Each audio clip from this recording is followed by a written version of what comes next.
Hi everyone, welcome to the Coffee and Conversation webinar for Reach Hirschsprungs. So today, if this is your first time joining, we're using these webinars in order to sort of replace the live event symposiums that we normally hold. So we still want to get a lot of information out there and offer you the chance to ask questions and get some answers from the professionals as well as board members. So like I said, my name is Raina. I'm usually the one that would respond to a lot of the emails. I'm the one that tends to be on the social media a lot more. And today I'm going to be moderating. So I have a lot of people that have emailed questions, and at the end, I'll get the Q&A portion started. With that, feel free to message in. I think there is a hand emoji sort of thing at the bottom that you can click and then type in your question. I think there's also an option to be anonymous, so it's up to you, but we do want to get to answering as many questions as possible. So today we have Dr. Langer joining us. He's obviously our resident surgeon, pediatric surgeon at Sick Kids Hospital, one of our board members, very, very busy right now, and here to answer your questions. Thank you so much, Dr. Langer, for joining us, as well as Beth Haliburton, so registered dietitian. She has a presentation with Dr. Langer organized for you today, and she's going to help answer some questions at the end as well for you. And Tori, hi Tori, can you give yourself a little bit of an introduction? She's also one of our board members, but she would probably introduce herself the best. Thanks. My name's Tori Houston. I have a 10-year-old son with total colonic Hirschsprungs, and I started with Reach when Avery was just an infant, and basically started up the beginnings of our fundraising efforts with Reach, and here we are today. Amazing. Thank you so much. All right. So if that's okay with you, Beth and Dr. Langer, ready to go? Yep. Fantastic. Hi everyone. As Raina said, my name is Beth Haliburton. I'm a registered dietitian at the Hospital for Sick Children or Sick Kids located in Toronto in Canada. I've been a dietitian with the general surgery department for over 10 years. So I just have some, straightforward basic nutrition information in Hirschsprung's disease. And then if there are specific questions that anybody wants to ask later on, there will be lots of time for that. Excuse me. And it's not advancing, so let's just see here. Did it change? Oh, there we are. Okay, so Hirschsprung's disease is all about the anatomy. So we have a picture here on the screen of sort of basic digestive anatomy. So Hirschsprung's disease actually starts at the bottom and works its way up. And so in order to understand how the diet impacts Hirschsprung's disease, you sort of have to have a sense of what the anatomy typically does. So our colon, or our large bowel, is this dark pink stuff right here. Its job is to absorb water and electrolytes, especially sodium. Our colons have bacteria in them that actually break down foods like fiber, and the byproduct of that is gas. And so if you have Hirschsprung's disease that impacts your colon, then the ability to absorb water and electrolytes and break down fiber and make gas is actually quite hindered. The rectum is the bottom part down here, and that's what stores the poop, and that's what gives people the sensation that they have to go. When it builds up with stool, there's all sorts of signals that are triggered that makes you feel like you have to pass a stool. The small bowel is the next step up, and it's where the majority of our digestion and absorption actually happens. And so the food and the products, the contents of their small bowel in this section tends to be very watery, and may have bits and pieces of food floating in it as it slowly gets broken down. So in an individual with short segment Hirschsprung's disease, it typically affects the rectum and the transverse colon. So, approximately up to where this blue line is. Now, it's obviously real anatomy, Dr. Langer will tell us, is not quite so clear and simple as this, And so it's not always as easy for them to tell exactly what part of the bowel it is, but we can have a really good guess as to what it is. And so if you have long segment Hirschsprungs, it would extend the lack of ganglionic cells would extend further up into the large bowel. Sometimes people can also have total colonic aganglionosis, which would impact the entire large bowel, and in some cases into the small bowel. And that's quite unusual, but it does happen. And so with the consistency of stool in Hirschsprung's disease depends entirely how much about the bowel is working or connected together. So we also use the term in continuity. So how much of the bowel actually food and poop goes through before it comes out.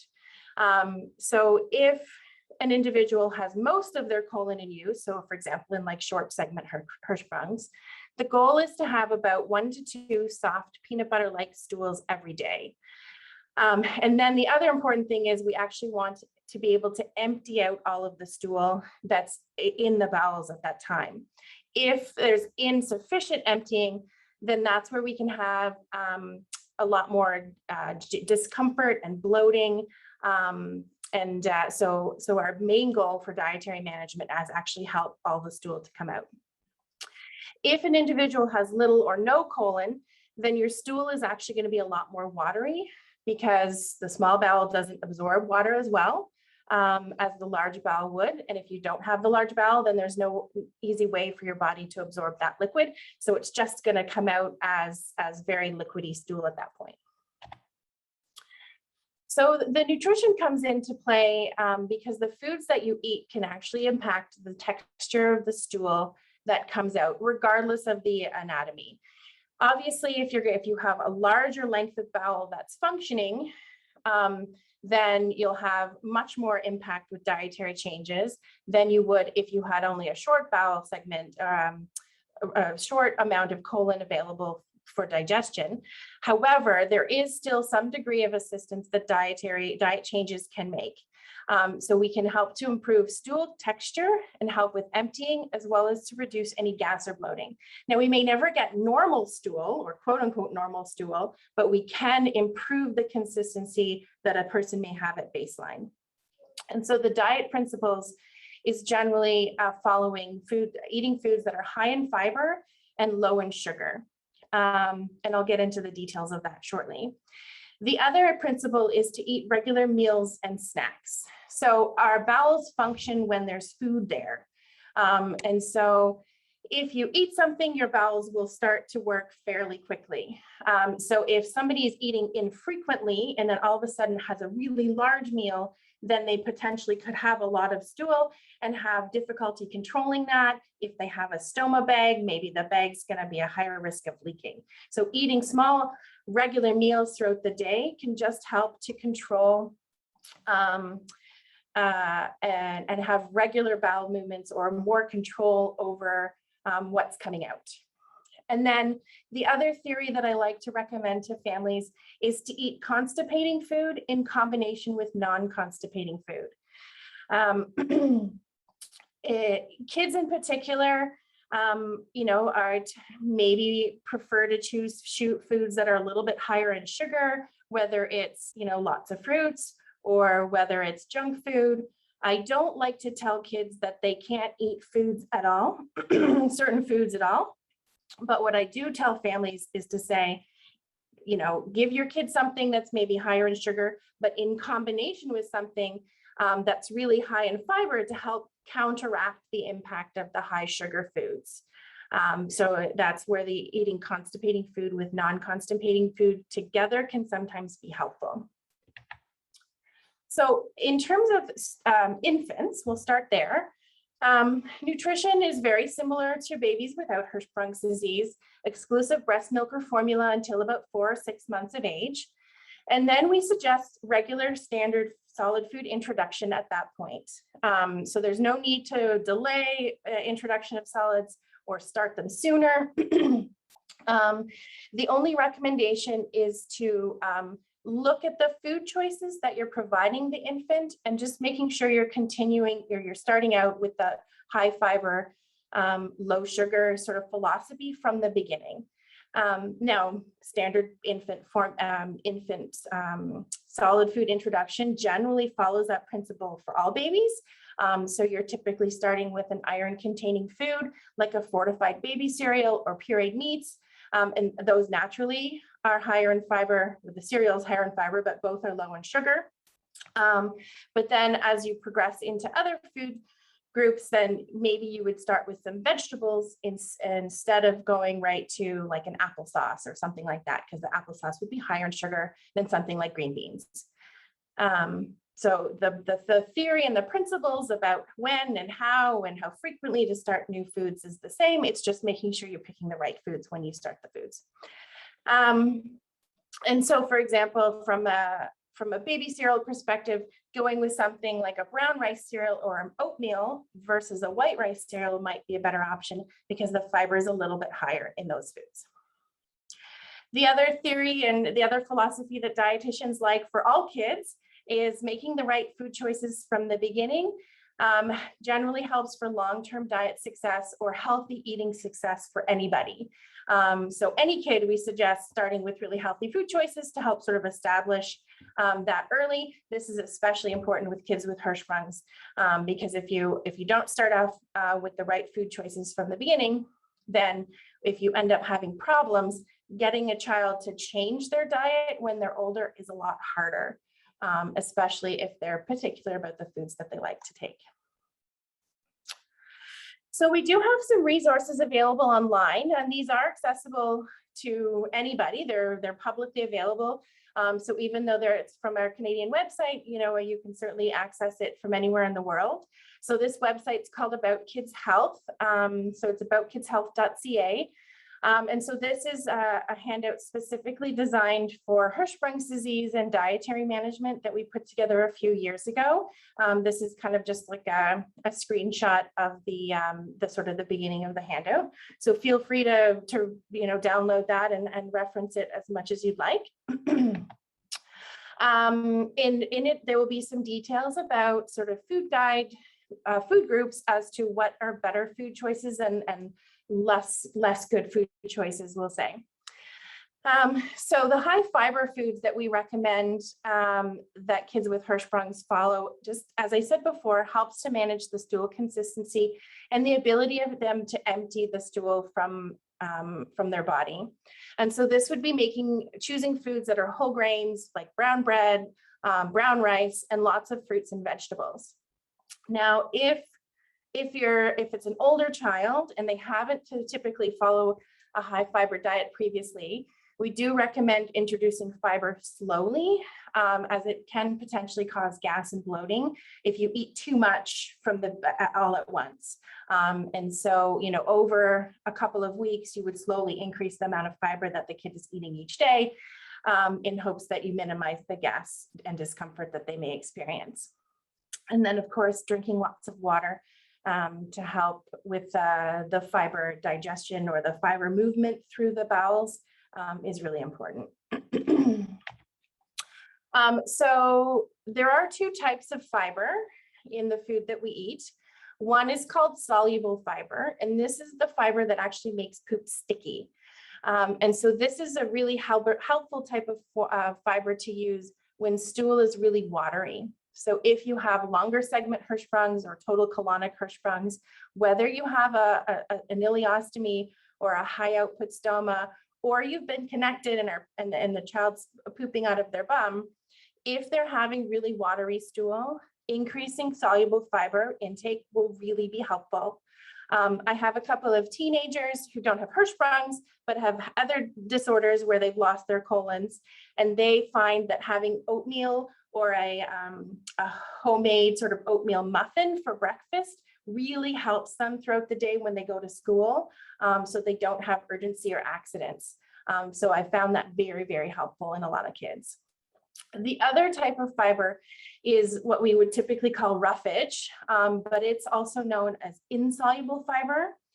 So this type of fiber actually increases the stool bulk. So the first one makes it sticky, The second one makes it bulkier. And so the goal is to have a soft stool that's easy to pass. And so roughage can really help with that.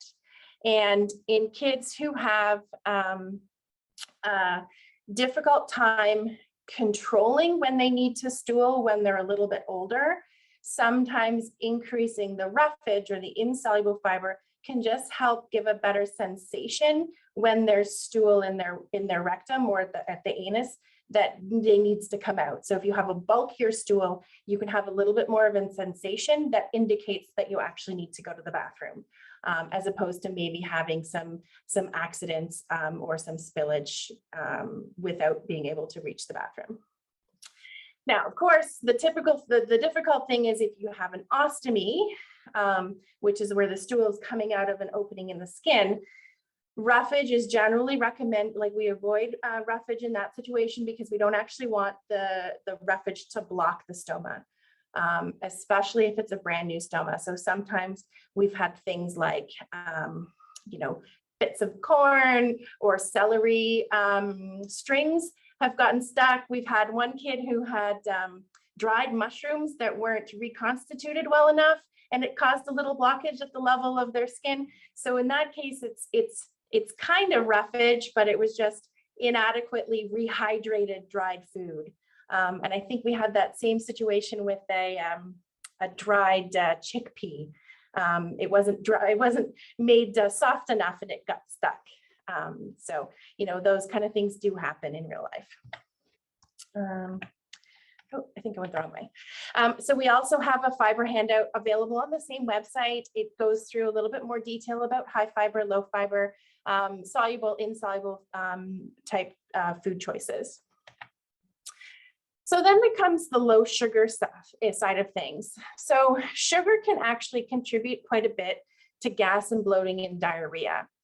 So the two reasons that it may cause those things is the first thing is that sugar feeds the bacteria that we have in our digestive system, and it's the bacteria who actually produce the majority of the gas that our body produces.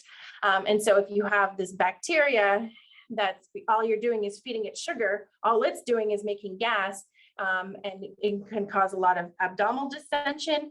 And I can only describe it as like this big rolling sound of gas in kids' tummies. It's pretty common in kids with Hirschsprung's, and you can almost hear it across the room.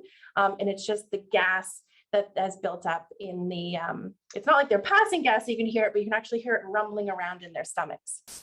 And so reducing the sugar content of diet can often help a lot in gas production. The other thing that sugar does is that it actually draws water into the bowels. And so you can have watery or more diarrhea if you have lots of sugar. And this is common in kids without Hirschsprung's as well. They call it like fruit juice diarrhea or something like that, where kids who drink too much juice actually can have diarrhea. It's just that much more challenging in a kid with Hirschsprung's disease because their bowel length is shorter. And so reducing sugar can again help with the consistency of the stool by making it less watery. And so we generally recommend limiting sweet foods like candies and sugar and juice and cookies and syrups. And we generally provide the recommendation of foods and drinks that are less than 10 grams of sugar per serving. And then of course to stick to the serving amount. So I don't want to be the bad guy and tell a kid they can go to a birthday party but can't have a slice of cake or a bowl of ice cream. But the important thing is that they can have the cake and the ice cream just in a small quantity. So have a small slice, have a little bowl of ice cream, and maybe have it with, like something a bit more constipating, like, I don't know, I keep going back to oatmeal muffins, but I find that's really practical for some kids. Yeah. So dairy products and Hirschsprung's disease, there's not really an easy answer for this one because it's very much individual tolerance. So some people with Hirschsprung's disease are quite sensitive to the lactose in dairy product, whereas other people don't have that problem. It's not necessarily true lactose intolerance. But you could certainly have your healthcare team, test you for lactose intolerance if you wanted to find out for sure. But it's more so just a sensitivity, and it can often be sort of volume dependent. Like you might be able to have a couple of pieces of a harder cheese, but then as soon as you would have like a 2 slices of a cheese pizza, then you might have more discomfort with that. And so unfortunately, it's a little bit of trial and error with your child to see what amounts they can tolerate. If you're really, really struggling with gas and bloating and diarrhea, you may want to do a trial where you remove most of the lactose from their diet, and then just once their symptoms improve, reintroduce small amounts to see sort of what their tolerance is. And there's lots of lactose-free options available, dairy alternatives in the market that you can try as an alternative to regular cow's milk. Some of the products that are on the market can be flavored with sugar or have a lot of sugar added to them, like a lot of the strawberry and chocolate and vanilla flavored soy beverages do have a lot of sugar in them. So keep that in mind when you're looking for alternative products. And then firmer cheese and yogurts may generally be better tolerated because the lactose in those tends to be a little bit lower than a soft cheese would have.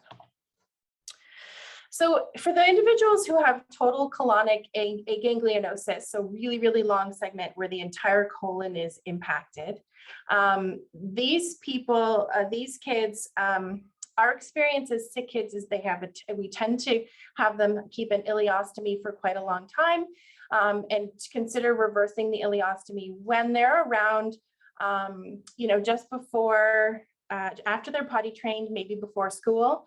Dr. Langer can perhaps speak a little bit more to the timing as to why we do that. The dietary management of kids with this type of Hirschsprung's doesn't actually change a whole lot throughout the lifespan.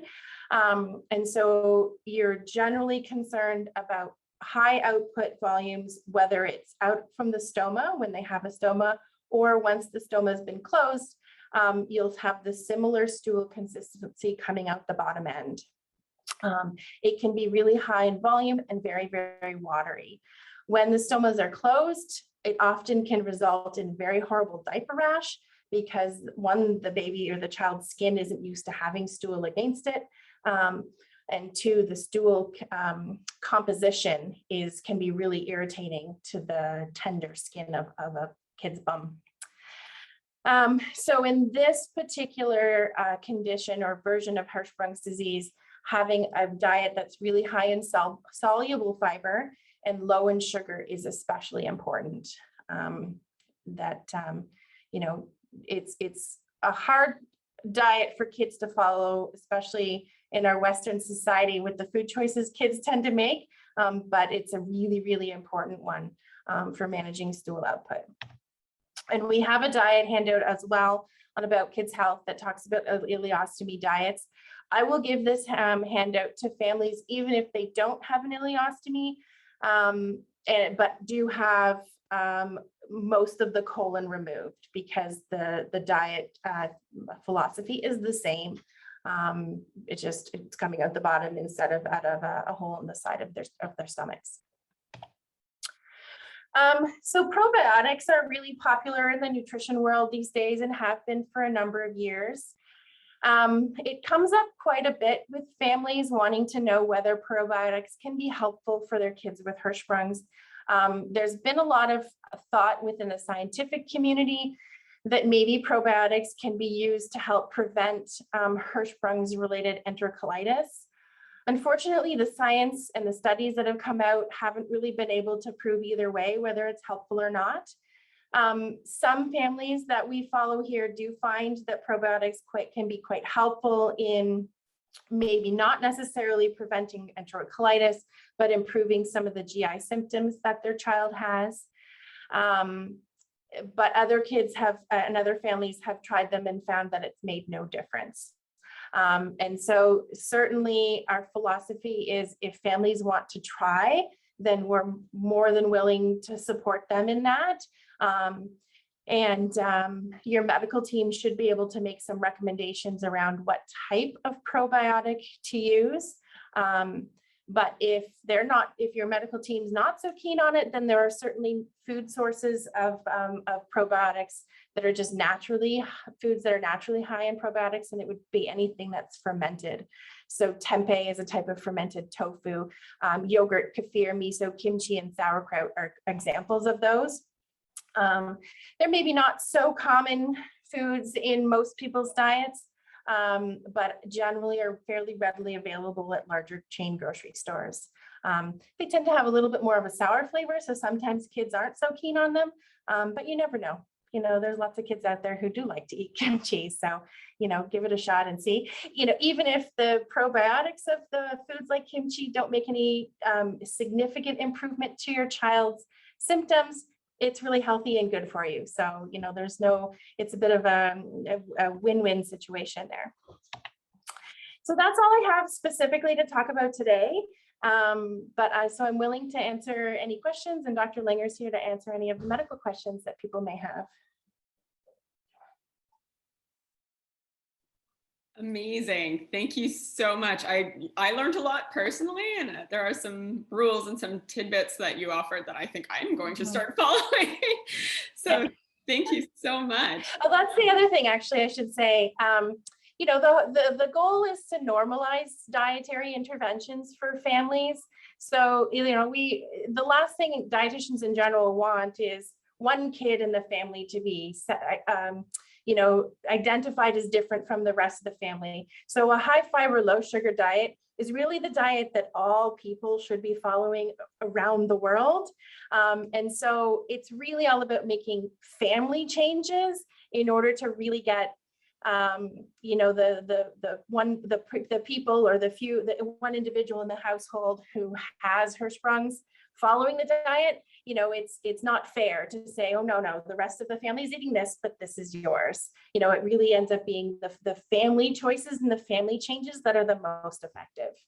Right. And that's super, super helpful. I was just thinking they teach you some, nutritionist information in schools when you're younger, but at the time, I don't think children, with my personal experience, as well as the little ones that I'm familiar with, you're just able to eat whatever, and the effects don't really register when you're young, right? And especially with children with Hirschsprung's, they have to be more aware of this.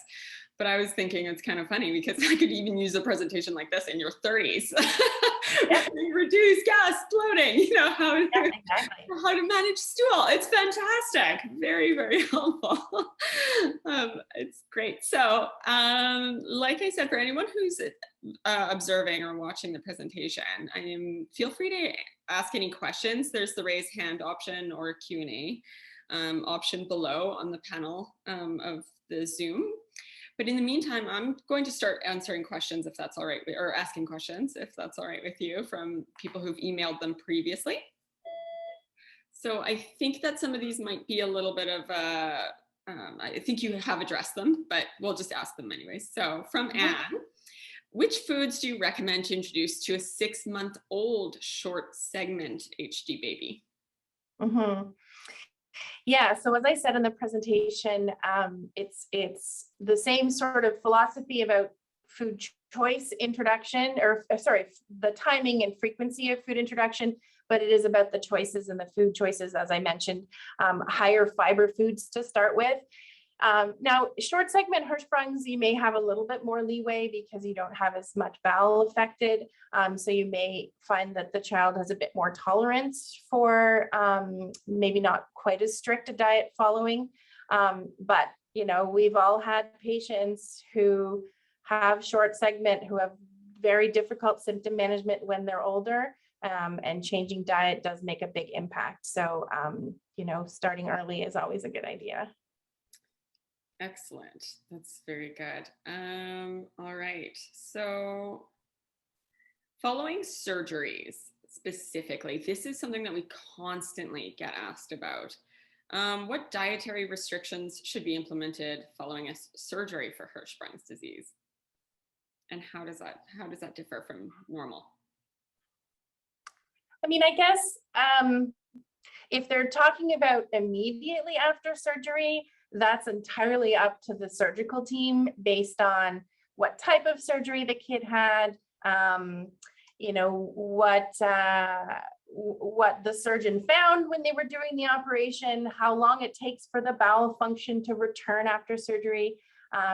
So we tend to, you know, depending on the age of the child, let them drink a little bit of clear fluids a few days after they've had their surgery, and then allow them to advance slowly with diet as tolerated. So we don't have specific food choices that we recommend in that time period, but it's more like, you know, start with something a little bit lighter because you maybe just had bowel surgery. For kids who are doing the multi-stage surgical sort of procedures, when they have their pull through or their, I don't know, I'm probably calling them all wrong things. Dr. Linger can correct me on this. But when you're doing a great job. when the child still has their stoma and all of the surgical interventions are at the bottom end, and it's not on where any of the poop and the food goes, we usually feed very quickly because they've just sort of reconstructed some stuff down below. But as soon as the stool gets past between where the surgical all the surgical connections were, that's when we just have to be extra careful about you know, making sure they're not eating too much too quickly, or you know, we just want to make sure that the poop's coming out nicely before we get into, you know, lots of big thick potential, you know, foods that will impact the stool. I feel like Dr. Langer should take that. Yeah, well, I'll just expand on that. I think number one, Beth's correct that depends on what operation you're talking about, and it also depends a large amount on what age the child is. So a lot of times with short segment Hirschsprungs, we do the pull-through surgery without a colostomy, and it's often done in the first few months of life. So those kids are still breastfed or formula fed, so they should just be fed, you know, initially right after the operation. As Beth said, we don't feed the kid right away. We usually wait for some stool to come out to make sure the intestinal tract is working. And then usually we put them on just what they would normally have, which in most cases is breastfeeding, but sometimes it's formula. If the surgery is being done later than that, when a child is eating food, again, we tend to kind of go a little more slowly. We just have clear fluids initially, and then slowly advance them to their regular diet. And I think, as Beth said in her talk, I think it's important to try high fiber diets rather than, you know, it's a lot of sugar and you know, white stuff. So, but you know, our goal is to try to have kids with Hirschsprung's disease eating normal diet, so I'm not sure if there's, I guess the other thing, after a child's had an ileostomy or a colostomy, we sometimes do like to limit the amount of roughage that, as Beth said in her talk, because sometimes things can get stuck as the bowel is coming out through the abdominal wall. So there's a bit more of a limitation there. Raina, did that answer the question, you think? I think so. And if anyone's watching and you need elaboration on that, please just type into the Q&A option. But we do have a question here from Olivia. Would broth be okay to give to a 9-month-old with short segment Hirschsprung's disease? So I think I'm gonna say the short answer is yes. The longer answer is it does also depend on how well the child is growing. And so broth tends to be very low in calories.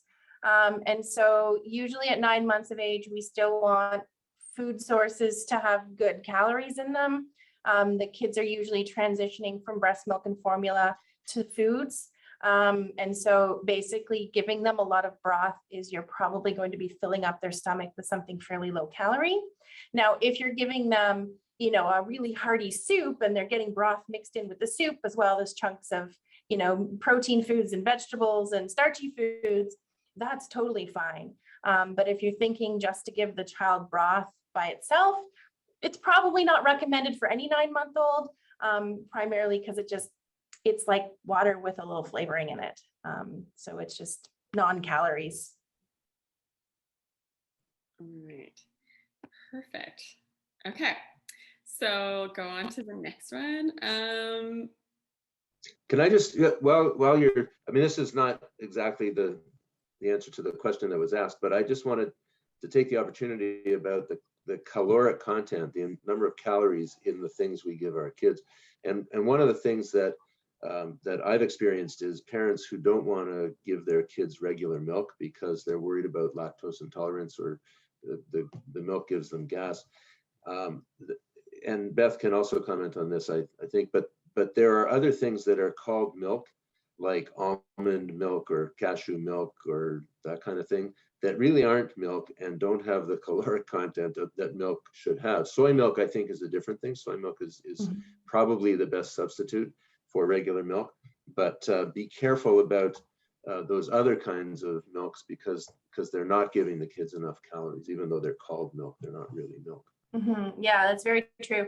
You know, if you think about the population that milk alternatives like almond milk and coconut milk and those kind of things are designed for, it's generally adults who are wanting to make what they feel are healthier choices. And so they're not designed to help a young child and support them in the growth and development that they need. And they need the calories and the protein from milk or soy milk or some other form of beverage that something like an almond milk or coconut milk may not have. There's been a few things come to the market recently that have been much better. So there's a few that are made from peas. There's one in Canada called Ripple, which I'm pretty sure is also available in the US. And then there's one called Sprout. Those are actually good alternatives because they tend to be high in protein and calories. The fortification of some of the vitamins are a little bit different than milk and will also vary between what's available in Canada versus the US. So that also has to be considered. If you're not drinking a fortified milk product, then the child probably should have a vitamin D supplement included. What about goat milk? That just came up in the chat. Yeah, that's a good question. I mean, there are certainly the lactose content in goat milk and sheep's milk and other mammal milks is actually very similar. The sugar content of any sort of mammal milk is all a form of lactose.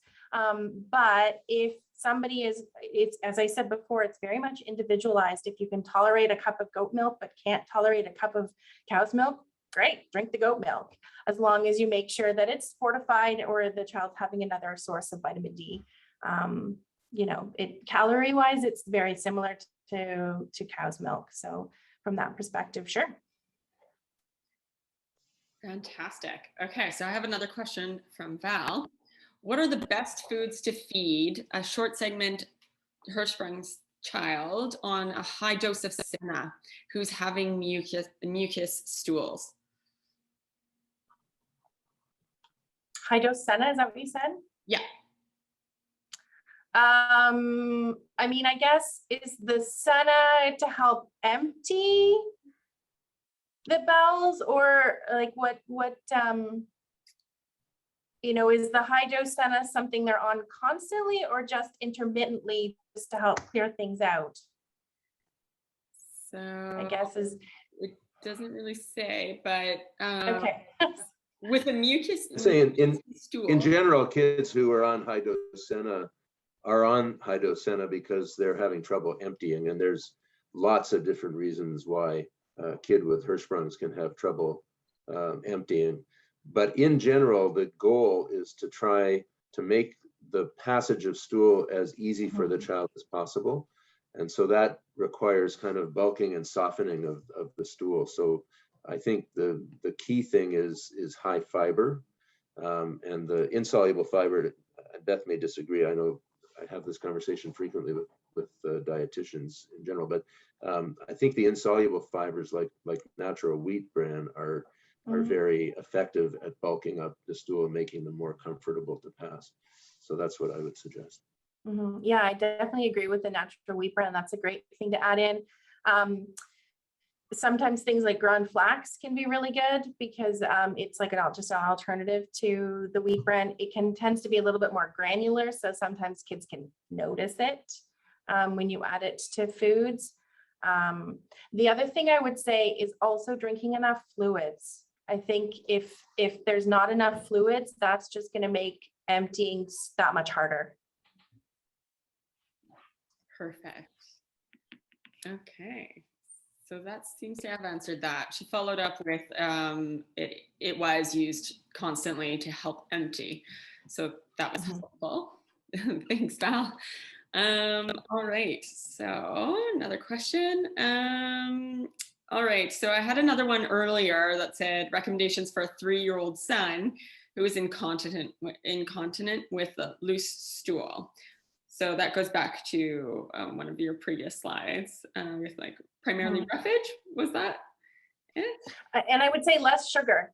Sugar. Usually less sugar. And one of the biggest culprits is often juice. People think juice is healthy. It's not actually healthy. No kid really needs juice. If a kid is a big juice drinker, then my first it's hard just to cut it out entirely. I get that. It's impractical to say, no juice. But the first step would be to at least do half and half with water so that it's like diluting the sugar a little bit with the goal to also reduce the volume of juice altogether. So juice tends to be a big culprit with like lots of diarrhea.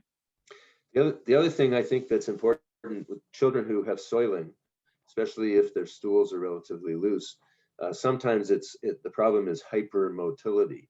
And I don't know whether this is a child with total colonic Hirschsprung's, which is a bit of a different thing, but if they've still got a lot of their colon, then sometimes it's a hypermotility problem. So you want to actually slow the bowels down. So maybe Beth can talk about constipating diet with the goal of slowing things down. And then the other thing we would add a lot of times is loperamide or Imodium, which is a medication that also slows the bowel down.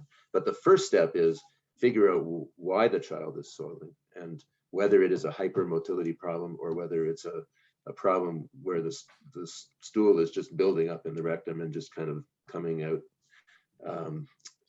like around the hard stool, over what we call overflow incontinence. So that's the first step, and your gastroenterologist or surgeon needs to sort that out. And then if it is a hypermotility problem, then slowing things down with loperamide and what Beth's going to tell us about a constipating diet is really the best way to go. Yeah, so things that can be constipating are things that are low in sugar. I've had a few teenagers find that things that are high in, that are kind of gummy to begin with, it sounds weird because it's also high in sugar, but sometimes marshmallows can slow things down quite a bit. You can find ones that are sort of naturally sweetened. Some people find things like cheeses and bananas and rice can be quite constipating. So those types of things, I think things like rice, like white or brown, helps to absorb a lot of the water and that's in our bowels. So, a little bit of that might help. Sometimes things like chia seeds can also help to absorb water. And so it may seem like fiber is something that it helps us to poop, but it also can be binding. So less of a constipating food, more of like a binding food, which means it sort of helps to thicken the stool. So those, I would say, the soluble fibery things, and then things that are kind of like the more traditional, like, as I said, cheese and bananas and that kind of stuff. I guess I would make one more point, which isn't a dietary point, but there are many doctors who use Miralax or Restoralax, which is PEG, polyethylene glycol, for kids with Hirschsprung's disease who are having a problem. And it tends to loosen, it's a stool softener, and it loosens the stools. And I will sometimes see kids who are soiling and are on a pretty high dose of PEG. And all we have to do is decrease or stop the PEG. And suddenly the kids are not soiling anymore. So it's just another thing to keep in mind. Sometimes people use PEG just reflexly with Hirschsprung's kids without really understanding in that kid what is the underlying problem. And if it's a hypermotility problem, like I said before, the PEG is counterproductive. Excellent. Okay. Fascinating stuff, actually. All right. So I have another question, but this is going to be based, and it's more so a compilation of all the questions we've had, especially gearing up for school. So this is going out to the parents. And Tori, if you're still around, this one you could probably help us out with. But what can you do if your child is either starting school for the first time or starting a new school? Now, I know that COVID has changed things depending on where you are and what school district you are in, even which country you're from. But what can you do as a parent in order to help your child ease into either a new school or, with having Hirschsprungs and things like that? Anyone? I mean, Tori, we generally, sorry, go ahead. Yeah. If Tori, I thought Tori might want to start, but if Tori's not there. She might have stepped away for a minute. Okay. Yeah, so Beth, go ahead. Raina, can you hear me? Oh, yes. Hi, yes, Raina, can you hear me? I can, yes. Oh, sorry, I lost you the second I started to do the question. So I think the biggest thing that, are you losing me again? Yeah, a little bit, yes. Okay, hang on. I'm gonna. Maybe they don't have Wi-Fi in Colorado yet. Yeah, who knows? Okay, can you hear me? Yes, for now. Hello? Hello, Tori? No, I think we lost Tori. Lost her Beth, again. maybe you can start. Yeah, I was just going to say, we generally recommend starting conversations with the school as early as you possibly can. Talking to them about what your child's needs are and what they need assistance with, whether there's extra supports that can be available for your kid, whether it's to supervise meal times, to help them go to the bathroom, like starting early in those conversations. School started recently, so it may be, and budgets are established early, right? So if you need to have an extra assistance available for your kid, then the budget approval for that would have been probably well before the beginning of the school year. So starting now makes it a little bit more challenging. There may still be options available for you, but the biggest thing we suggest to our preschool aged families is to start the conversations as early as you possibly can. We can see Tori now. So I'm back. Jumping on that. So the best thing to do, I think, at least was what I did for my child, is get a 504 plan established. I don't know if that's the same everywhere, but in the United States, if you have a 504 plan, it's a plan for children with any sort of disability that can affect their learning. So my son's 504 plan basically states that he can't be denied bathroom access. He has access to a private bathroom because when he has bowel movements, they tend to be loud and embarrassing for him. He's in 5th grade. They can't deny him access to water. And then the big thing with my son is every time he gets the stomach bug, he's hospitalized. So if there's somebody in the class who's showing signs or symptoms of a stomach bug, if he could be removed from the classroom and we could be called to come pick him up. So that's what our 504 includes. And you meet with the teacher, the administrator of the 504 plan, and then all the other teachers that are in contact with your child, and make sure that they all understand their needs and that there's a line of communication. And it's worked out very well for us in the past. Yeah, I would support what Tori says. And I think one of the things I've seen that's the most important for kids, especially when they get a little older, is the private bathroom, being able to use, the staff bathroom rather than the just the one for all the kids where there's like 25 kids in the same bathroom. And you can just a letter from the doctor is often enough for that. from a nutrition perspective, you know, some kids need a little bit more time to be able to finish their meals or their snacks. And so also establishing that if needed, you know, because a kid with a Hirschsprung's needs to eat regularly.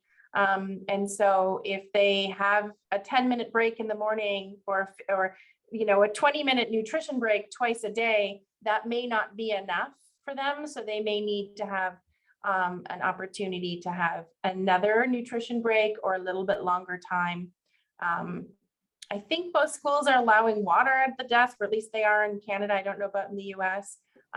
So if that could be something to be established as well, you know, nutritionally having access to fluids is important. That sounds good. Yeah, so it seems to me. Could make one more. Oh yeah, go for it.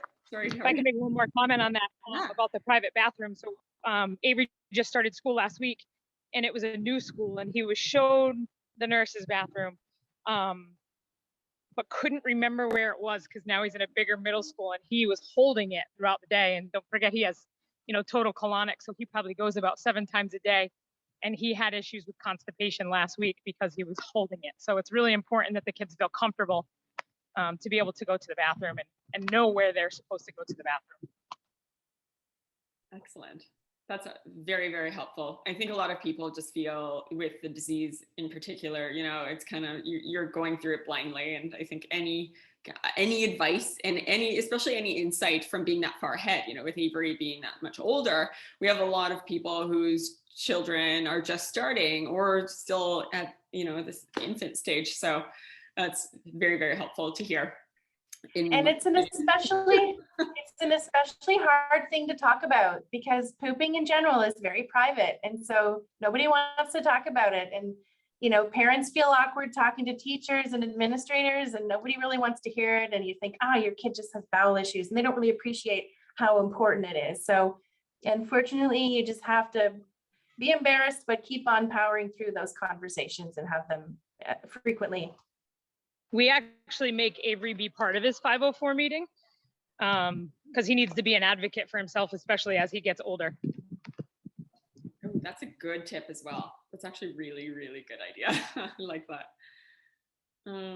All right.